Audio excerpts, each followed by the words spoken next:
Welcome to MS cable network news Nandyal. ముందుగా ఈనాటి వార్తల్లోని ముఖ్యాంశాలు.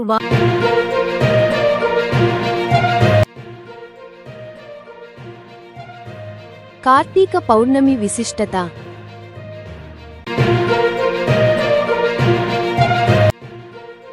స్ఫటిక లింగేశ్వరాలయంలో ఆకాశదీపోత్సవం.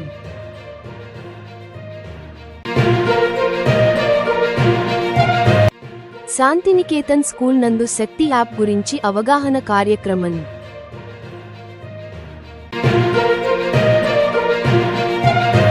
ఘాటు వ్యాఖ్యలు చేసిన టీడీపీ శ్రేణులు. టన్ను ఇసుక ట్రాన్స్పోర్ట్తో కలిపి 950 రూపాయలు. కార్తీక మాసం పురస్కరించుకొని శ్రీ భాస్కర నందీశ్వర స్వామి ఆలయంలో ఘనంగా పూజలు. చాగలమర్రి శెట్టివీడు గ్రామంలో దీపదానం కార్యక్రమం. కార్తీక మాసం ప్రత్యేకం.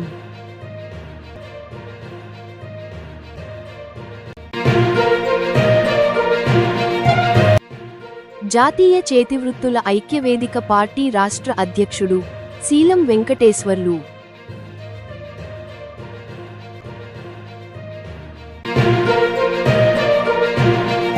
నంద్యాల జిల్లా కార్తీకమాస వన భోజన మహోత్సవాలను జయప్రదం చేసిన ప్రతి ఒక్కరికి పేరుపేరునా ధన్యవాదాలు.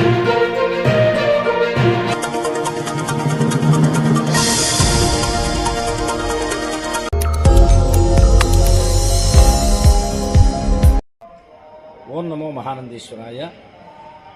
రేపు ఒక అద్భుతమైనటువంటి ఆధ్యాత్మిక శక్తితో కూడుకున్నటువంటి ఒక మహాపర్వదినంగా చెప్పబడుతుంది. రేపు నవంబర్ 5వ తారీఖు బుధవారము కార్తీక పౌర్ణమి. కృత్తికా నక్షత్రంలో చంద్రుడు సంచరించేటువంటి ఒక మహాపర్వదినము. కృత్తికా నక్షత్రం అంటే గనక జ్యోతి నక్షత్రము, అగ్ని నక్షత్రము. ఆ అగ్ని నక్షత్రం యొక్క అగ్ని తేజస్సుకు తోడుగా సంపూర్ణమైనటువంటి కళలతో నిండినటువంటి చంద్రుడు అద్భుతంగా దర్శనం ఇచ్చి భక్తులందరినీ కూడా అనుగ్రహించేటువంటి ఒక గొప్ప దినంగా రేపు చెప్పబడుతుంది. మనకి సంవత్సరంలో 12 పౌర్ణమిలు ఉన్నప్పటికీ ఈ కార్తీక పౌర్ణమి రోజున ఆ చంద్ర కళలు అనేటువంటిది విశేషంగా ప్రసరిస్తాయి. ఆ చంద్ర కళల ద్వారా మనకి ఎన్నో మంచి ఆరోగ్య కారకమైనటువంటి కిరణాలన్నీ కూడా శరీరంలో ప్రవేశిస్తాయని చెప్పి అనేక శాస్త్రాలు చెప్పబడుతుంది. ప్రధానంగా కార్తీక పురాణం అంటే గనక, కార్తీక మాస పౌర్ణమి అంటే గనక ఆ రోజున దీపాలు వెలిగించడం, అట్లాగే సాలగ్రామ దానం చేయడం, ఇలా అనేక మంచి కార్యాలు చేస్తూ ఉంటారు. మహానంది క్షేత్రంలో ప్రత్యేకించి రేపు కోటి దీపోత్సవం అనేటువంటి కార్యక్రమం జరుగుతుంది. మనం ఇందాక చెప్పుకున్నట్టుగా అగ్ని నక్షత్రంలో ఉన్నటువంటి చంద్రుడిని మనం ఈ దీపం ద్వారా మనం ఆయన్ని సేవిస్తే గనక చక్కటి ఆరోగ్యాలు, సిరి సంపదలు, మంచి సంతానము, మంచి భార్య భర్త, ఇలా మన కోరికలన్నీ కూడా సంపూర్ణంగా నెరవేర్చేటువంటి దినంగా ఈ యొక్క కార్తీక పౌర్ణమిని చెప్పబడుతుంది. ఈ పౌర్ణమిలో మరి యొక్క విశిష్టత ఏమిటి అంటే జ్వాలాతోరణం అనేటువంటి అగ్ని తోరణాన్ని అన్ని ఆలయాల్లో కూడా చేయడం జరుగుతుంది. మహానంది క్షేత్రం కూడా రేపు జ్వాలాతోరణ కార్యక్రమం అనేటువంటిది చేయడం జరుగుతుంది. ఈ యొక్క జ్వాలాతోరణం అనేటువంటిది పూర్వం క్షీర సాగర మథనం చేస్తున్నటువంటి సందర్భంలో అందరూ అమృతాన్ని సేవిస్తే ఈశ్వరుడు మాత్రం అందరినీ రక్షించాలని చెప్పి గరళాన్ని సేవిస్తాడు. ఆ గరళం సేవించినటువంటి ఈశ్వరుడికి ఆ గరళమంతా కూడా, విషమంతా కూడా కంఠంలోనే నిలిచిపోవడంతో భయపడినటువంటి పార్వతీదేవి అగ్నిదేవుడిని, అగ్నిస్వరూపంగా ఉండేటువంటి ఆ యొక్క విషమంతా కూడా హరింపాలని చెప్పి కోరుకుంటూ ప్రతి కార్తీక పౌర్ణమి రోజున నేను నా పతితో కలిసి అగ్ని కింద జ్వాలగా ఏర్పాటు చేసి అగ్ని కిందగా 3 సార్లు తిరుగుతాను. నా యొక్క భర్తకి ఎటువంటి అపకారము జరగకూడదు, ఎటువంటి విష భయము కూడా ఉండకుండగా ఆ యొక్క విష భయం అనేటువంటిది తొలగాలి అని చెప్పి కోరుకుంటుంది. ఆ రోజు నుంచి కూడా ఆ యొక్క విష అనేటువంటిది దానివల్ల ఎటువంటి ప్రమాదం జరగకుండగా ఈశ్వరుడికి ఉంటుంది. కాబట్టి ప్రతి కార్తీక పౌర్ణమి రోజున స్వయంగా శివుడు పార్వతి ఇద్దరు కూడా కైలాసం చుట్టూ ఈ యొక్క జ్వాలాతోరణాన్ని తయారు చేసి అమ్మవారు స్వయంగా జ్వాలాతోరణాన్ని వెలిగించి స్వామి అమ్మవార్లు ఇద్దరూ కూడా ఆ యొక్క తోరణం కింద నుంచి ప్రదక్షిణంగా రావడం జరుగుతుంది. కాబట్టి ఆనాటి నుండి కూడా ఇటువంటి ఆచారం అనేటువంటిది మనకి అనేక యుగాలుగా, కొన్ని లక్షల సంవత్సరాలుగా కొనసాగుతున్నది. ఆ రకంగా మనం ఆ యొక్క జ్వాలాతోరణం కింద నుంచి వెళ్ళి జ్వాలాతోరణ దర్శనం చేసుకుంటే గనక సకల పాపములు హరిస్తాయి. విషముతో సమానమైనటువంటి ప్రమాదములన్నీ కూడా మన దరి చేరవు. శివపార్వతులు ఇద్దరూ కూడా ఆ రోజు ఆ యొక్క జ్యోతిలో కొలువు తీరి ఉంటారు కాబట్టి భక్తులందరూ కూడా విశేషంగా ఈ యొక్క జ్వాలాతోరణ దర్శనం, కోటి దీపోత్సవం అనేటువంటిది దీపకాంతులతో చేసేటువంటి ఆ యొక్క కోటి దీపోత్సవం వలన ఆ యొక్క స్వచ్ఛమైనటువంటి పత్తి, ఆవు నెయ్యితో వెలిగించేటువంటి ఆ యొక్క దీపజ్యోతుల వలన పర్యావరణ పరిశుద్ధం కూడా జరుగుతుంది. తద్వారా మనం పర్యావరణాన్ని కూడా రక్షించిన వారు అవుతాం. దీపం వెలిగించడం ద్వారా మనం ఆ యొక్క పరమేశ్వర కృపాకటాక్షాన్ని కూడా పొందుతాము, సకల సిరి సంపదలను కూడా పొందుతాం. కాబట్టి రేపటి కార్తీక పౌర్ణమి రోజున భక్తులు విశేషంగా మహానంది క్షేత్రానికి వచ్చి వేలాదిగా ఈ యొక్క జ్వాలాతోరణ కార్యక్రమంలో అట్లాగే కోటి దీపోత్సవంలో పాల్గొని శివకటాక్షమును పొందవలసిందిగా ప్రార్థన చేస్తున్నాం. ఓం నమో మహానందీశ్వరాయ.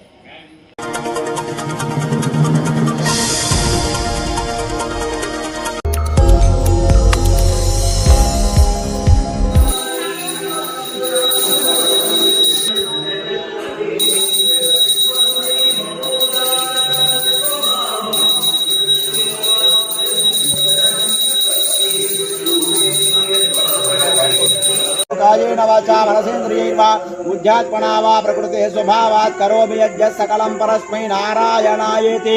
ప్రతిరోజు సాయంకాలం 6 గంటలకు ఆకాశదీప పూజ ఉంటుంది. ఈ కార్తీక మాసం అంతా కూడా ఆకాశదీపం ప్రతి దేవాలయంలో కూడా వెలిగిస్తూ ఉంటారు. ఇది కార్తీక దామోదరునికి ప్రీతికరంగా, మృత్యుంజయునికి ప్రీతికరంగా వెలిగిస్తారు అని ప్రతీతి. దామోదరుడు అంటే విష్ణువు, మృత్యుంజయుడు అంటే ఈశ్వరుడు. వారికి ప్రీతికరముగా ఈ దీపారాధన చేస్తే భగవంతుడు అందరికీ కూడా అనుగ్రహాన్ని ప్రసాదం చేస్తాడు. కాబట్టి ఆకాశదీపం ఈ మాసమంతా కూడా ప్రతిరోజు ప్రతి దేవాలయాల్లో కూడా వెలుగుతూ ఉంటుంది.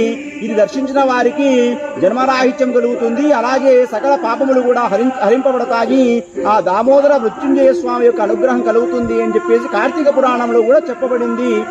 ఓం నమః శివాయ, ఓం నమః శివాయ, ఓం నమః శివాయ, ఓం నమః శివాయ, ఓం నమః శివాయ, ఓం నమః శివాయ, ఓం నమః శివాయ, ఓం నమః శివాయ, ఓం నమః శివాయ, ఓం నమః శివాయ, ఓం నమః శివాయ. హర హర మహాదేవ శంభో శంకర హర. లక్ష్మీరమణ గోవింద, కార్తీక దామోదర వరద గోవింద.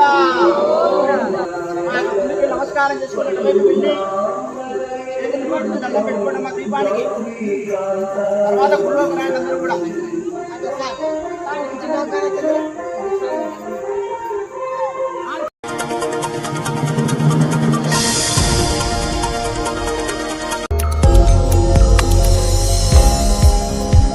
ఎమర్జెన్సీ ఎటువంటి పరిస్థితుల్లో అయినా SOS అనేది కొన్నిసార్లు నెట్ లేకపోయినా కూడా తగలదు.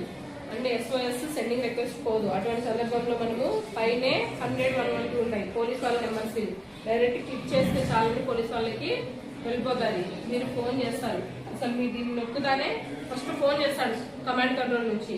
మేడం మీరు ఏమైనా ప్రాబ్లంలో ఉన్నారా అంటారు. విత్ ఇన్ 1 minute లోనే ఫోన్ చేస్తారు. దీన్ని చేసేనా నొక్కిదైనా ఏమైనా ప్రాబ్లంలో ఉన్నారా అంటారు. ఎస్ ఓకే ఏదైనా మీ దగ్గరికి వచ్చి అప్రోచ్ చెప్తాను. 6 to 9 minutes. లేదు మీరు ప్రాబ్లంలో లేదు ఉంటే టెస్ట్ కోసం ఫోన్ చేస్తామని కూడా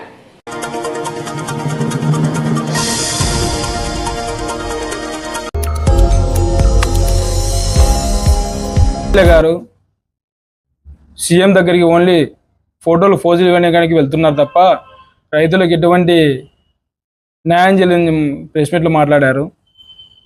మేము ఒకటే చెప్తున్నామండి, రైతులు ఆంధ్రప్రదేశ్ మొత్తం మీద రాష్ట్రం వర్షాలు పడుతున్నాయి. రైతులకు ప్రతి రైతుకు కూడా పంట నష్టంలో న్యాయం చేసే విధంగా మా ఎమ్మెల్యే గారు సీఎం దృష్టికి తీసుకెళ్లారు. ఆల్రెడీ సీఎం గారు ప్రతి జిల్లా కలెక్టర్ కూడా ఇన్ఫర్మేషన్ చెప్పేసి పాస్ చేశారు. ప్రతి రైతుకు పంట నష్టం ఎంత జరిగిందో రిపోర్ట్ ఇవ్వమని చెప్పారు. ఆల్రెడీ మొన్న తుఫానుకు జరిగిన పంట నష్టం రిపోర్ట్ పంపించడం జరిగింది. ఇంకా వర్షాలు తగ్గలేదు. ఈ వర్షాలు పూర్తి తగ్గిన తర్వాత పంట నష్టం అంచనా వేసి ప్రతి రైతుకు కూడా సహాయం చేసి రైతు నష్టపోకుండా చేయాలనే ఉద్దేశంతోనే మా ముఖ్యమంత్రి గారు, మా ఎమ్మెల్యే గారు మీరు ఫోటోలు పోజ్ చేయాల్సిన అవసరం మా ఎమ్మెల్యే గారికి అవసరం లేదు. మీలాగా మీ నాయకుని కోసం, మీ జగన్మోహన్ రెడ్డి మెప్పు కోసం పోయి ఫోటోలు ఫోజులు ఇవ్వడానికి బయట బాగిలు కానీ వాళ్ళంత అవసరం మాకు ఎవరికా లేదు. ఇక్కడ మా ఎమ్మెల్యే గారు, మా ముఖ్యమంత్రి గారు కూడా ప్రజలకు, రైతులకు, ప్రతి రైతు కూడా నష్టపోకుండా ఉండడానికి మాత్రమే, పార్టీలకు అతీతంగా ప్రతి రైతు కూడా నష్టపోకుండా చూసుకోవాలనే ఉద్దేశంతోనే మేము మా ఎమ్మెల్యే గారు సీఎం గారి దృష్టికి తీసుకెళ్లారు. అన్నేజ్ ప్రకారం ట్రాన్స్పోర్ట్, లోడింగ్ చార్జెస్ కలిపి 9,000 రూపాయల టన్నుకు మేము గవర్నమెంట్ తరఫున సప్లై చేపిస్తున్నామని చెప్పాం. ఒక ట్రాక్టర్కి 7,000 అని చెప్పారు. మేము చెప్పేది ఏంటంటే ఓకే, అది జరిగిన ట్రాక్టర్, ఎందుకంటే ఒక ట్రాక్టర్ ఎక్కువ తీసుకొస్తారు, తీసుకొస్తుంటారు, అన్నేజ్ ప్రకారం జరిగి ఉంటుంది. మేము చెప్పేది ఏంటంటే బయట ట్రాక్టర్లు వాళ్ళు వచ్చేసి అన్యాయంగా, అక్రమంగా ఎటువంటి లైసెన్సులు లేవు వాళ్ళకు, కానీ వాళ్ళు జమ్మలవాడగా పొద్దుటి నుంచి ట్రాక్టర్లు వస్తున్నాయి. వచ్చిన ట్రాక్టర్లు 9,000కు 10,000కు అమ్ముకుంటున్నారు. ప్రజలు ఇబ్బంది పడుతున్నారు. మేము చెప్పేది ఏంటంటే మేము గవర్నమెంట్ తరఫున ఇసుక రీచుల ద్వారా ట్రాన్స్పోర్ట్ అన్ని కలిపి కూడా టన్ను ఇంత 9,000 రూపాయలు పడుతుంది, తక్కువ రేటుకు వస్తుందని చెప్తాం. కానీ మేము ప్రజలకు అన్యాయం జరిగి మేము చెప్పలేదు. మీరు ఫస్ట్ ఆఫ్ ఆల్ దానికి ఈ నాయకులు తెలుసుకొని ఆ సబ్జెక్ట్ ఎంత జరుగుతుందో తెలుసుకొని మాట్లాడండి. సరే, మీ దృష్టికి ఎవరైనా ఎక్కువ తీసుకొచ్చింది చెప్పి అంటే టోల్ ఫ్రీ నెంబర్ కాల్ చేయండి, చెప్పండి, కంప్లైంట్ చేయండి. మాకు ఎవరైనా ఇసుక ఎక్కువ అమ్ముతుంటే మాకు కంప్లైంట్ చేయండి, మేము పట్టుకుంటాం వాళ్ళను. డిపార్ట్మెంట్కి చెప్పేసి వాళ్ళని చర్యలు తీసుకొని చెప్తాం, కఠిన చర్యలు తీసుకొని చెప్తాం. మేము కూడా మాకు అల్టిమేట్గా ఆలగడ్డ ప్రజలకు న్యాయం జరగాలి అంతే. ఆలగడ్డ ప్రజలు ఇబ్బంది పడకూడదు ఎవరైనా కానీ, అంతే తప్ప మేము ఇంత అమ్ముతా ఇంతమంది మేము చెప్పాలి. ఇంకో విషయం కూడా మేము చెప్పేది ఒకటే, టన్నేజ్ ప్రకారం ఒక టన్నుకు ట్రాన్స్పోర్ట్, లోడింగ్ అన్ని కలుపుకొని 9,000 రూపాయలు జరుగుతుంది ఆలగడ్డ వచ్చేసరికి. మీరు దాన్ని దృష్టిలో పెట్టుకొని బయటి వాళ్ళని పిలుచుకోకుండా తక్కువ రేటుకి వచ్చేటప్పుడు తీసుకొని చెప్తున్నాం ప్రజలు కూడా. మేము ఒకవేళ మీ దృష్టికి ఎవరైనా ఎక్కువ అమ్మేది తెలిస్తే టోల్ ఫ్రీ నెంబర్ కంప్లైంట్ చేయండి, వారి పైన మేము చర్యలు తీసుకొని మేము తీసుకుంటాము. ఇట్లుందంటే మా ఊళ్ళో మీకు ఏమన్నా అంటే గుమ్మడికాయలు దొంగ ఎవరంటే మేమని చెప్పి మీరే చెప్పుకుంటాం బయటికి. అది పద్ధతి కాదు. దయచేసి మీరు ఇప్పటికైనా బురదల రాజకీయాలు మానుకొని ప్రజల సమస్యల మీద దృష్టి పెట్టి మా దృష్టికి తీసుకొస్తే మేము ఎమ్మెల్యే గారి దృష్టికి తీసుకొచ్చినా కానీ అధికారులతో మాట్లాడి సమస్యను పరిష్కరించాలని మేము సిద్ధంగా ఉన్నాము. ఏదైతే వైసీపీ ప్రభుత్వంలో అవినీతి కార్యక్రమాలు ఏ రంగాలలో అయితే జరిగాయో, ఇసుకలో కానీ, మద్యంలో కానీ, అదేవిధంగా అనేకమైనటువంటి ప్రభుత్వ పథకాలలో అవినీతి చేసినారు. కాబట్టి మేము చేసేటువంటి అభివృద్ధిని, ప్రజలకు చేసేటువంటి సంక్షేమాన్ని, ప్రజలకు ఇచ్చేటువంటి వసతులను చూసి ఓర్వలేక కూటమి ప్రభుత్వం పైన ఏ విధంగా ప్రజలలో వ్యతిరేకత తీసుకురావాలని చెప్పేసేటువంటి ఆలోచనతోనే వాళ్ళు మాట్లాడుతున్నారు తప్ప వాళ్ళు ఏ విధమైనటువంటి కార్యక్రమం తీసుకున్నా అందులో అవినీతి చేశారు. ఇప్పుడు ఇసుక గురించి ఆళ్లగడ్డలో ఏదో జరుగుతుందని చెప్పేసి రాష్ట్ర వ్యాప్తంగా చర్చ జరుగుతుందని చెప్పేసి మా ఎమ్మెల్యే గారి మీద బురద జల్లాలనేటువంటి ఉద్దేశంతో మాట్లాడడం జరుగుతూ ఉంది. మీ వైసీపీ ప్రభుత్వం ఉన్నప్పుడు ఇసుక మీద ఎవరు సీఎంను మందలించారు పిలిచి? ఇసుకలో ఎక్కడ అవినీతి జరుగుతుందని చెప్పేసి ఏం ఎమ్మెల్యేను ఆయన సీఎం గారు మందలించారో మీకు తెలియదా? అటువంటి అంశం ఏమైనా ఇక్కడ జరుగుతుందా? లేదు. ఎవరో ప్రైవేటు వ్యక్తులు అమ్ముకోవడానికి వచ్చి అధిక ధరకు వాళ్ళు అమ్ముకోవాలనేటువంటి ఉద్దేశంతో వాళ్ళు చేసినటువంటి వీడియోను సోషల్ మీడియా ద్వారా మీరు దాన్ని ఆసరాగా తీసుకొని ఇక్కడ ఏదో ఇసుక మీద అవినీతి జరుగుతుందని చెప్తారు. వైసీపీ గవర్నమెంట్లో ఇసుక దొరకక ఎన్ని వర్గాల ప్రజలు ఇబ్బంది పడ్డారో అందరు ప్రత్యక్షంగా చూశారు. అటు కార్మిక రంగంలో కానీ, తర్వాత బేల్దారులు కానీ అందరూ ఇసుక లేక ఇల్లు కట్టుకునే వాళ్ళు కూడా ఇల్లు ఆపేసుకొని గగ్గోలు పెట్టినటువంటి పరిస్థితి. ఒక్క లారీ ఇసుక 1,00,000 రూపాయలకి అమ్మారయ్యా వైసీపీ గవర్నమెంట్లో, అందరికి తెలిసినటువంటి విషయం. మద్యం కేసులో అరెస్ట్ అయినటువంటి జోగి రమేష్ గారు మాట్లాడుతూ నకిలీ మద్యం గురించి కూటమి ప్రభుత్వం మీద నిందలు వేస్తున్నారు. ఆయన అసలు నకిలీ మద్యం గురించి మీరు మాట్లాడితే రాష్ట్ర ప్రభుత్వం కావచ్చు, లేకుంటే ఇక్కడ సెంట్రల్ ఎక్కడైనా సరే మీరు మాట్లాడితే అశాశ్వతంగా ఉందని మేము అనుకుంటున్నాం. నకిలీ మద్యం అనేది తయారు చేసింది వైఎస్ఆర్ గవర్నమెంట్. వైఎస్ఆర్ గవర్నమెంట్లో ఏ విధంగా మీరు నకిలీ మద్యం తయారు చేసి షాపులకు ఇచ్చి అమ్మినారో తెలుసు. ఆ బ్రాండ్ల పేర్లు కూడా ఇప్పుడు నాకు తెలిసి లేవు. ఆ బ్రాండ్లు మీరు అమ్ముకొని మీ జోబులు నింపుకున్నారు తప్ప ప్రజలకు ఎటువంటి ఇది జరగలేదు. ప్రజలకు నకిలీ మద్యం పోసి మీరు ఎంతోమంది ప్రాణాలు పోవడానికి కారణమైనారు. దీని గురించి మీరు మాట్లాడడం అశాశ్వతంగా ఉందని మేము అనుకుంటున్నాం. జోగి రమేష్ గారు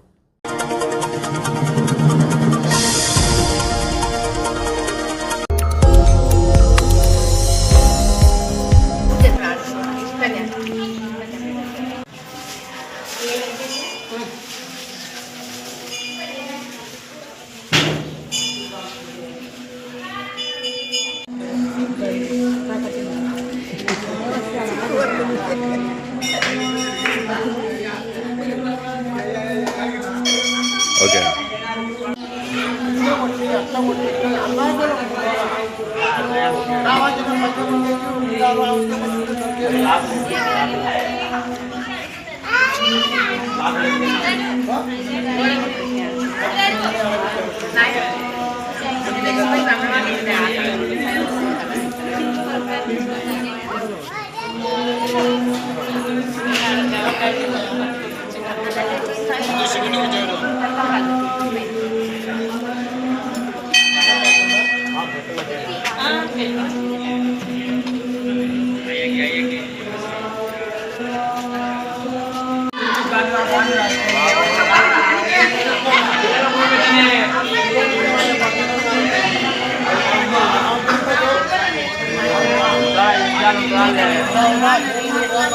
శివాయ శ్రీ భాస్కర నందీశ్వరాయ నమః. శ్రీ సమేత శ్రీ పార్వతీదేవి నమః. శ్రీ మహాత్రిపుర సుందరి సంపూర్ణ అనుగ్రహ ప్రసాద సిద్ధిరథం. ఓం నమ శివాయ. ఈరోజు ద్వితీయ సోమవారం కార్యక్రమం సందర్భంగా స్వామివారికి చీకట్లో 3 గంటల నుంచి స్వామివారికి ప్రత్యేక రుద్రాభిషేక కార్యక్రమాలు జరిగాయి. స్వామివారికి ఇక్కడ పూర్వము ప్రతాపరుద్రుడు ప్రదర్శించాడు ఈ శివాలయము. అప్పటి కాలం నుంచే స్వామివారికి ప్రత్యేక ప్రాధాన్యత ఉంది. ఇక్కడ ఎవరైనా కోరుకున్న కోరికలు నెరవేరాలంటే స్వామివారికి ప్రత్యేకంగా అభిషేకం చేయించుకొని స్వామివారిని ప్రత్యేక దర్శనం చేసుకుంటే వాళ్ళ కోరికలు నెరవేరుతాయని వాళ్ళ సంకల్పం. అలాగే స్వామివారికి చీకట్లో 3 నుంచి ప్రత్యేక అభిషేకాలు కార్యక్రమాలు, తీర్థ ప్రసాదాలు, మంగళహారతులు స్వామివారికి జరిపాము. అందరూ భక్తాదులు అందరూ వచ్చి స్వామివారిని దర్శనం చేసుకొని అందరూ తీర్థ ప్రసాదాలు స్వీకరించి స్వామివారిని దర్శనం చేసుకున్నారు. ఓం నమ శివాయ.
ఏం లేదు ఎందుకు చదవండి అంటే గట్టిగా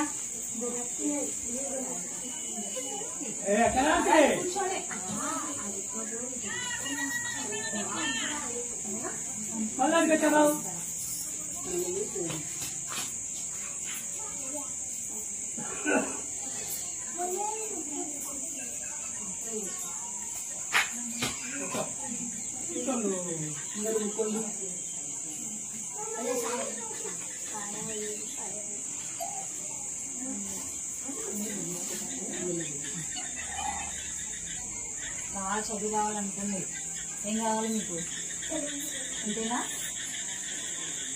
తీసుకోండి వస్తాను కదా.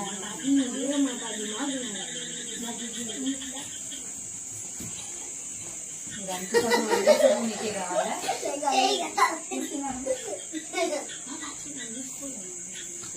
వాళ్ళు తీసుకోవాలా?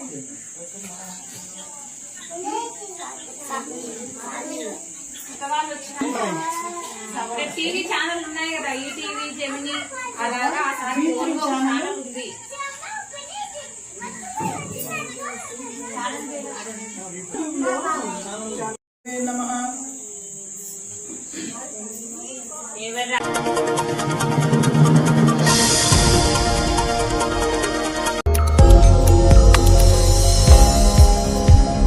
సంఘాల్లో రిజర్వేషన్లు కల్పించాలని చీరాల్లో సీనియర్ సిటిజన్ ఆఫీస్లో ఒక ప్రజా సంఘాలు, రాజకీయ పార్టీలు, అలాగే అనేకమైనటువంటి బీసీ సంఘాలతో, కార్మిక సంఘాలతో ఒక మీటింగ్ ఏర్పాటు చేయడం జరిగింది.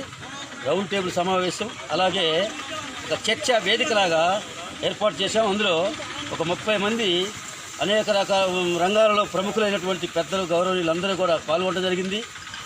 ఈ యొక్క కార్యక్రమానికి ఆశీర్వాదం గారు, మాచర్ల మోహన్ రావు గారు, అలాగే సిపిఐ సామ్యుల్ గారు, సిపిఎం బాబురావు గారు, సీనియర్ సిటిజన్స్ హరిహర్ రావు గారు, యేసురత్నం గారు, శీలం రవి గారు, ముఖ్యంగా కొత్తపేట మాజీ సర్పంచ్ గారు వాసు గారు, ఇలా అనేక ప్రజా సంఘాలంతా కలిసి ఒక తీర్మానం చేసుకొని ఈరోజు కలెక్టర్ గారికి దగ్గర రావడానికి జరిగింది. ముఖ్యంగా అంశం ఏంటంటే బీసీలకు రిజర్వేషన్లు కల్పించడం. బీసీలకు రిజర్వేషన్ల కోసం పోరాటం మొదలుపెట్టాం. ఈరోజే స్టార్ట్ చేశాం. రాష్ట్ర వ్యాప్తంగా తీసుకెళ్తానికి నిర్ణయించుకున్నాం. కారణం ఏంటంటే స్వతంత్రం వచ్చి 79 సంవత్సరాలైంది, కానీ బీసీలకు మాత్రం ఎటువంటి న్యాయం జరగలేదు. ఏ పార్టీ న్యాయం చేయలేదు, ఏ ప్రభుత్వాలు న్యాయం చేయలేదు. కాంగ్రెస్ కావచ్చు, బీజేపీ కావచ్చు, తెలుగుదేశం కావచ్చు, వైసీపీ కావచ్చు, ఏ ప్రభుత్వాలు కూడా అగ్రవర్ణాల అధికారంలో ఉన్న వాళ్ళంతా అగ్రవర్ణాల ఆధిపత్యంలో ఉన్న పార్టీలే. కాబట్టే బీసీలకు న్యాయం జరగట్లేదు. రిజర్వేషన్లు ఉంటే మా రిజర్వేషన్ల ప్రకారం మాకు ఈ రాష్ట్రంలో 175 నియోజకవర్గాలలో 100 సీట్లకు పైగా రావాలి. 60% ఉన్న మా బీసీ కులాలు. కానీ మాకున్నది ఇప్పుడు అసెంబ్లీలో స్థానం 40 స్థానాలు, 44 స్థానాలు, లేకపోతే 48 స్థానాలు ఫైనల్గా ఉన్నాయి. కానీ మాకు 180 రావాలి కదా, ఇవ్వట్లే. ఈ మొత్తం ఏమైపోతున్నాయి, అగ్రవర్ణాల చేతులు వాళ్ళే అధికారాన్ని అడ్డం పెట్టుకొని వాళ్ళే సీట్లు వాళ్ళ కులాల వాళ్ళకి ఇచ్చుకొని బీసీలకు అన్యాయం చేస్తున్నారు. అందుకే బీసీలకు రిజర్వేషన్ కల్పించాలంటే మరి దీనికి మార్గం ఏంటని చర్చించాము ఈరోజు. ఏంటి మార్గం? ఒకటే ఒక మార్గం. బీసీలకు విద్య, ఉద్యోగ, రాజకీయ రంగాల్లో రిజర్వేషన్ కల్పించాలంటే బాబాసాహెబ్ అంబేద్కర్ గారు ఏనాడు రాజ్యాంగం రాసినప్పుడే పెట్టాడు. ఆర్టికల్ 340 అనే ఒక క్లాజుని పెట్టి బీసీలకి జనాభా ప్రాతిపదికన రిజర్వేషన్లు కల్పించాలి, వాళ్ళకు ఒక కమిషన్ వేయాలని ఇప్పుడే చెప్పాడు. కానీ ఈ కాంగ్రెస్ ప్రభుత్వాలు కానీ బీజేపీ ప్రభుత్వాలు కానీ వాటిని పెడచెవిని పెట్టి పక్కన పడేసాయి. ఒకప్పుడు విపి సింగ్ గారి గవర్నమెంట్లో ములాయం సింగ్ యాదవ్ వీళ్ళంతా కలిసి అప్పుడు బీసీ కమిషను పిపి మండల్ గారి కమిషన్ వేసింది కాంగ్రెస్ పార్టీ. కానీ వాళ్ళు అమలు చేయకపోతే తర్వాత వచ్చిన పిపి సింగ్ గారు బీసీల మీద అభిమానంతో అప్పుడు ఒక ఉద్యమాన్ని స్టార్ట్ చేస్తే ఈ బీజేపీ ప్రభుత్వం అప్పట్లో ఉన్న మన వాజ్పేయి గారి కంటే ఎల్కే అద్వానీ, పాపం వాజ్పేయి గారిని అనకూడదు మనం, ఎల్కే అద్వానీ గారు ఈ బీసీ ఉద్యమానికి, బీసీ కమిషన్ ఉద్యమానికి కమండలం అనే ఉద్యమాన్ని స్టార్ట్ చేసి దేశం మొత్తం అల్లకల్లోలం చేసి బీసీలకు రిజర్వేషన్ ఇష్టం లేక విపి సింగ్ గారి ప్రభుత్వం పడగొట్టే పరిస్థితి తీసుకొచ్చారు. అంటే కాంగ్రెస్ అప్పట్లో బీసీ ఉద్యమాన్ని వెన్నుపోటు పొడిచింది.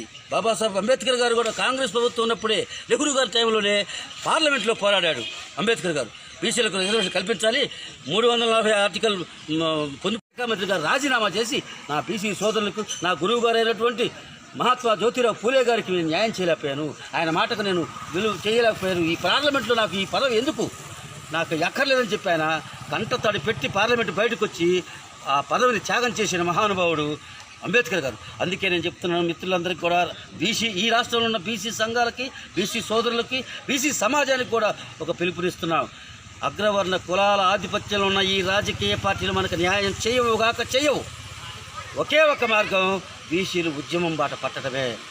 రాజకీయ చైతన్యం రావాలి బీసీల్లో. 5% ఉన్న 10% ఉన్న 2 కులాలు ఈ రాష్ట్రాన్ని పరిపాలిస్తున్నాయి. దీని కారకులు ఎవరు? మనమే, మన ఓట్లు. ప్రతి గ్రామంలో, ప్రతి మండలంలో, ప్రతి నియోజకవర్గంలో, ప్రతి ఎంపీ కానీ రాష్ట్ర వ్యాప్తంగా 5 నుంచి 10% ఆ 2 కులాలు ఉన్నాయి. ఓసీలు బతకలిగితే 18 నుంచి 20%. 80% పైగా మన బీసీల ఓట్లు. ఏ గ్రామంలో కూడా వాళ్ళు ఒక సర్పంచ్గా కూడా గెలవలేరు, ఏ నియోజకవర్గంలో ఒక్క ఎమ్మెల్యే కూడా గెలవలేరు. కానీ వాళ్ళు మాత్రం వాళ్ళొక 40 సీట్లు, వీళ్ళొక 40 సీట్లు. 5% ఉన్న వాళ్ళకి 40 సీట్లు, 60 నుంచి 80% ఉన్న వాళ్ళకి మనకు మాత్రం 40 సీట్లే. అంటే ఏంటి? కాబట్టి మిత్రులారా, బీసీ సమాజం మేల్కోవాలి. రేపటి నుంచే మనం ప్రజల్లో చైతన్యం తేవాలి. ఈ అన్యాయం జరుగుతుంది. మనకి 5% ఉన్న వాళ్ళు 40 సీట్లు తీసుకుంటున్నారు, 60% ఉన్న మనకి 40 సీట్లే ఇస్తున్నారు. ఇది ఎంత న్యాయం, ఎంత అన్యాయం?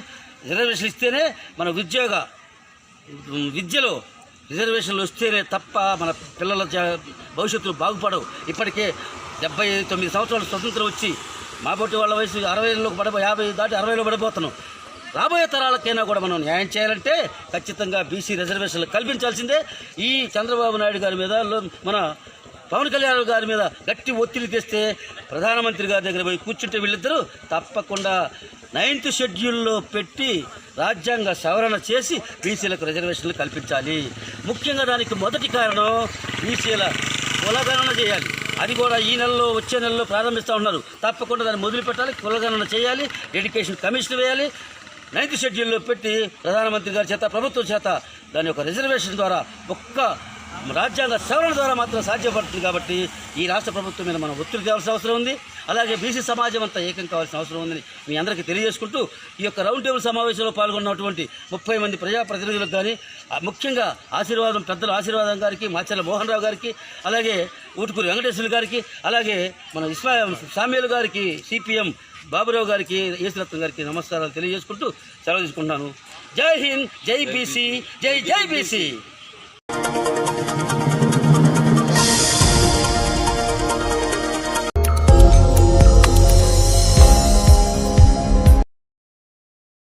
ప్రియతమ నాయకుడైనటువంటి ఆ యొక్క ఆంధ్రప్రదేశ్ రాష్ట్ర సగర సంఘం development corporation chairman Shri Rangepalli Venkataramana గారు పెనుగొండ నియోజకవర్గం సోమందేపల్లె మండలం రంగేపల్లి గ్రామం నుంచి మన కోసం ఈరోజు రావడం జరిగింది.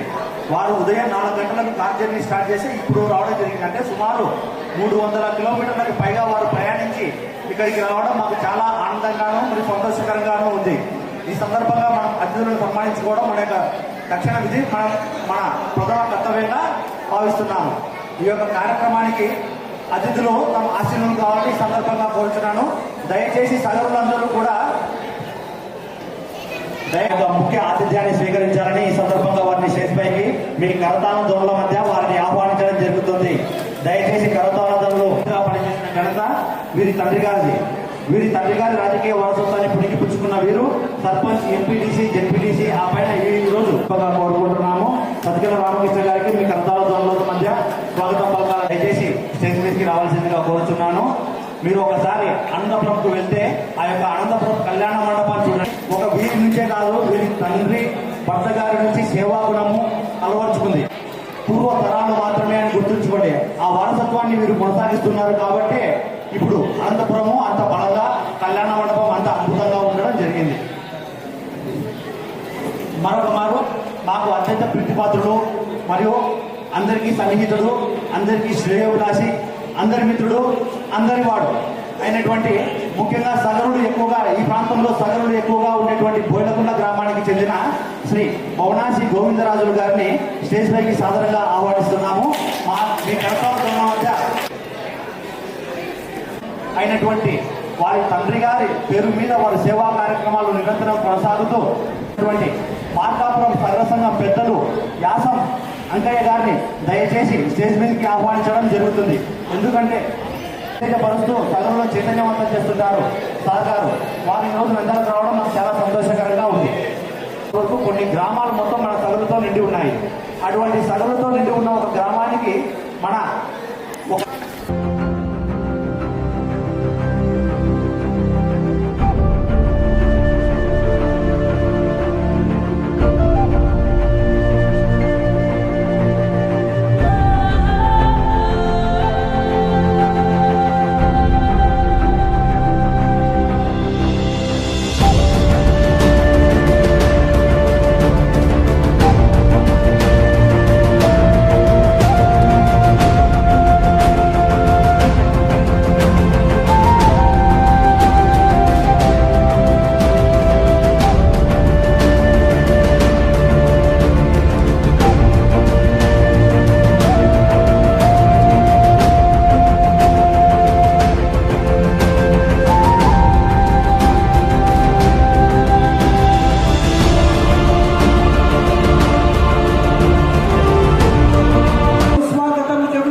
ప్రపంచంలో మన పెద్దలు ఇక్కడికి విచ్చేసి మా ఆతిథ్యానికి స్వీకరిస్తూ ముఖ్య అతిథులుగా ఈ వేదికపైకి పైన ఆశీనులైనందుకు వారందరికీ సామూహికంగా అందరూ మీ యొక్క చప్పట్లు తప్పెట్టుకోవడం మానుకోవాలి.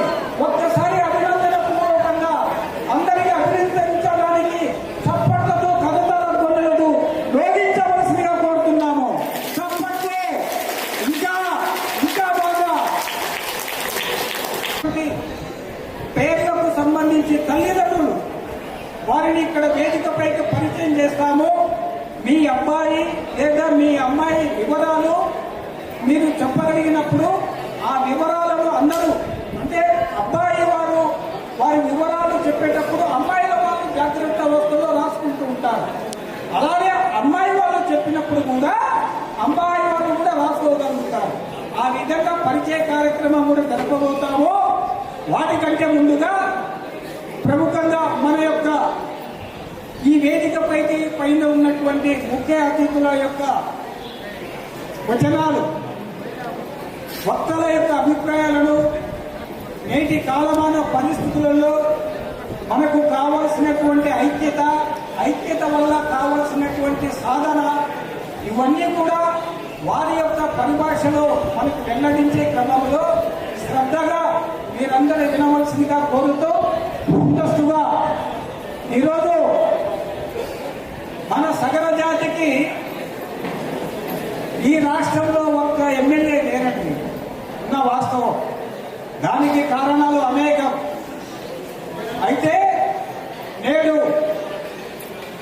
ఈ యొక్క ప్రభుత్వం తరఫున సగర ఫెడరేషన్ చైర్మన్గా వారు వెంకటరమణ గారు, వారికి నేను 20 నిమిషాలు ఫోన్లో మాట్లాడడం జరిగింది. వారికి రాజకీయ అవగాహనతో పాటు ప్రతి వ్యక్తికి అవసరమైనటువంటి ఆధ్యాత్మిక చింతన భావాలు కూడా వారికి ఎక్కువ చాలా ముఖ్యమేసింది. కారణం ఏమంటే ఆధ్యాత్మిక చింతన లేనటువంటి వ్యక్తులు స్వామివారి ఆశీర్వచనాలను తీసుకోవాలని ఈ సందర్భంగా ముఖ్య అతిథులందరినీ కోరుకుంటున్నాను. సభా సంప్రదాయాలను అనుసరించి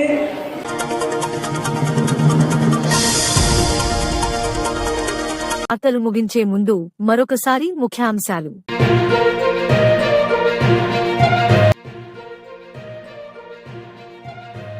కార్తీక పౌర్ణమి విశిష్టత.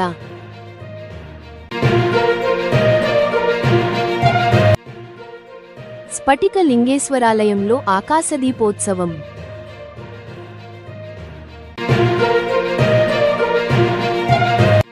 శాంతినికేతన్ స్కూల్ నందు శక్తి యాప్ గురించి అవగాహన కార్యక్రమం.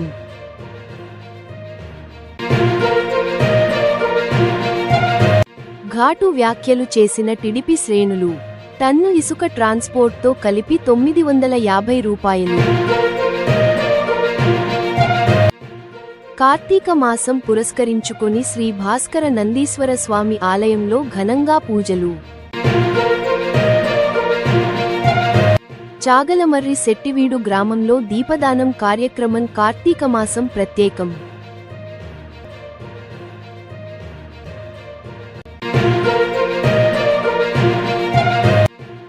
జాతీయ చేతివృత్తుల ఐక్యవేదిక పార్టీ రాష్ట్ర అధ్యక్షుడు శీలం వెంకటేశ్వర్లు.